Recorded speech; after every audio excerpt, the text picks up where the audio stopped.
Good morning, welcome back to my YouTube channel. Okay, today what I'm going to do is I will start my series of video tutorial for motor control. Okay, now I will be doing motor control for two small fans. Okay, now the first part of this is to show you my power diagram. So how I'm going to provide power supply to my two motors, two small motors. Okay, so first, when you are going to do your motor control, first you need to gather all the devices that you are going to use, like contactor, overload protection, circuit breaker. Now in this motor control tutorial, I will be using the basic and simple motor control. Okay, so first step is the power diagram. Now this is a single phase 220 volt AC power diagram. So my 220 will be coming from my 220 in my wall socket or convenience outlet. Okay, now in my wall socket I can get their line and neutral. Okay, so 220 line and neutral. Now, so from my wall socket, I will be bringing it to my power strip for convenience of wiring.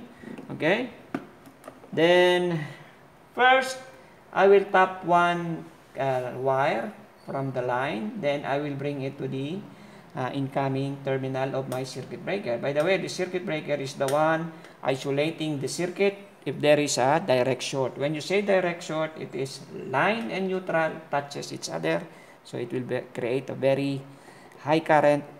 Okay, then this circuit breaker should be able to detect it and it will trip or isolate the system. Okay, so line to my incoming and the outgoing, I will need one wire there, then connect it to my line 1 here, line terminal 1, line 1 terminal.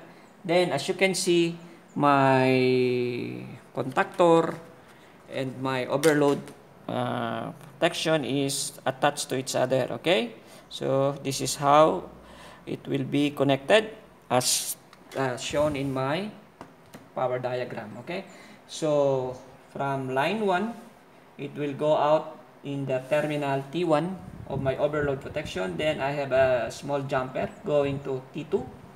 Then from line 2 of my contactor, I will be having one jumper going to line 3. Then from T3 of my overload from my OL1, okay, then it will be connected to the motor leads line. Okay, so this will be the one.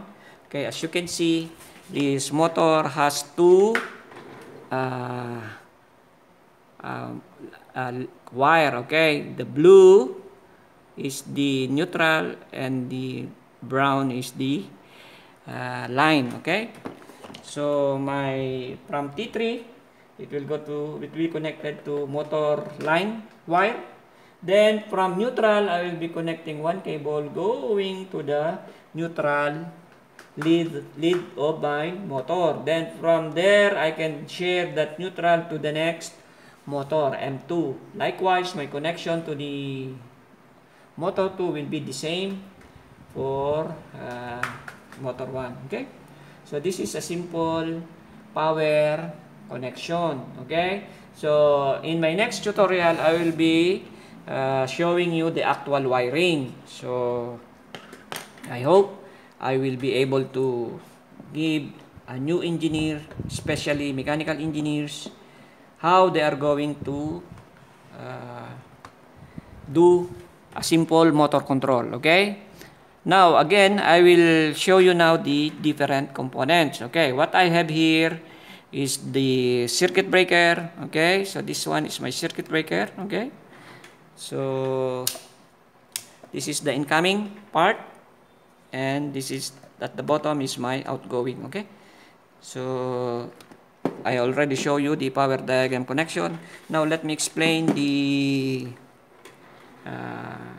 contactor or the magnetic contactor. Okay, now this is my magnetic contactor. Then my overload is directly connected to the magnetic contactor. Okay, so this is my overload protection. Okay, now first let's discuss this overload, then this contactor. Okay, now here as an engineer, or you are the one responsible for selecting the safety devices, you need to properly size your magnetic contactor and overload protection. Okay, now how are you going to do that? First, you have to check the motor nameplate of the load. Okay, so check the motor, what is the power supply, then what is the full load current.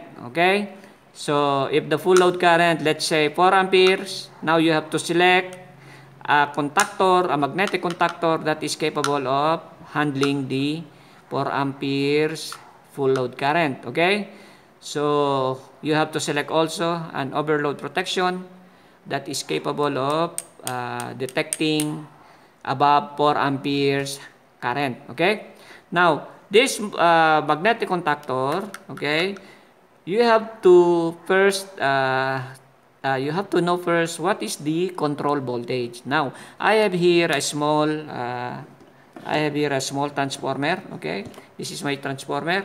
That is a step down transformer from 220 to 24 volts. So meaning my control voltage will be 24 volts. So you have to select a contactor, magnetic contactor, which the coil is 24 volts. So meaning the coil of this magnetic contactor, the power supply is 24 volts. Okay, now let me show you the terminals. So I have here line 1, line 2, and line 3. Meaning I can use also this magnetic contactor for a 3-phase power supply. But in my power diagram, I'm only using single phase. Okay, so then the terminal at the bottom of this magnetic contactor is T1, T2, and T3. Now likewise, the terminals in my overload protection will be T1, T2, and T3 also. Okay, now first the contactor. Now in this contactor, as you can see here, I have A1 and A2. This is the terminal where you will connect the 24 volts and the 0 volts or neutral. Then I have here auxiliary contact, normally open, 13 and 14. Okay, then normally closed contact, 21 and 23. Now we are going to use all these terminals in our control diagram. Okay, control diagram in manual and control diagram in automatic. Okay, now this magnetic contactor, when the coil is energized, it will create magnetism and it will be the one to close this contact. Okay, so meaning it will create a magnetism, then it will close the contact. Okay, then this overload protection is the one responsible for protecting your motor windings or your motor from excessive current. Okay, now as I said a while ago, you need to select the proper size of the proper ampere rating of your overload protection. So if the motor full load current is 4 amperes, now this one is what is this? I'm not very sure. Okay, so this one you cannot use this one because this one is 1.6 to 2.5. Now you have to select an overload protection wherein maybe from 3 to 7 amperes. So you can set properly the setting here.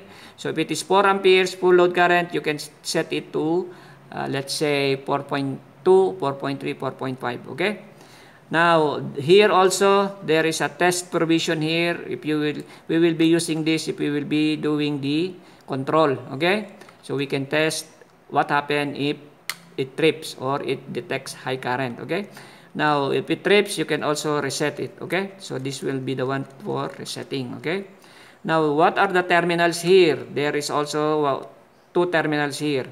Normally closed contact 95, 96 and 95.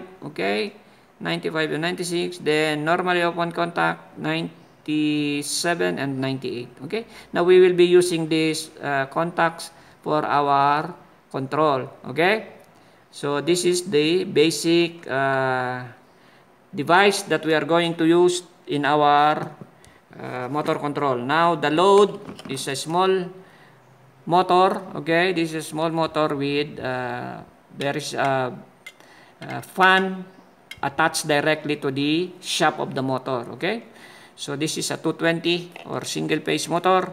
Now as you can see here, I have the brown is for my line and the blue is for my neutral. Okay, so this is the devices that I will be using for this tutorial. Okay, so my next tutorial will be the actual wiring of the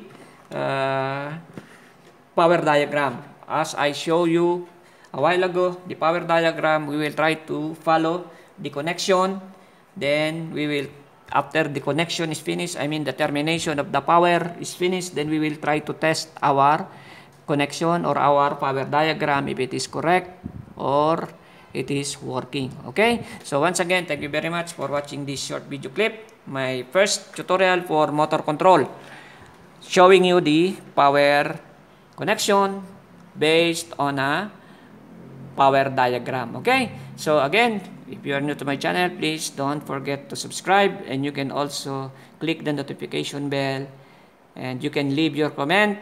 You can always ask questions so I can help you, and I'm not claiming any expertise here. I'm just trying to share the acquired knowledge and experience from my previous work, and this one is also done to help my fellow mechanical engineers and engineering student who wishes to join the building management system or building automation discipline.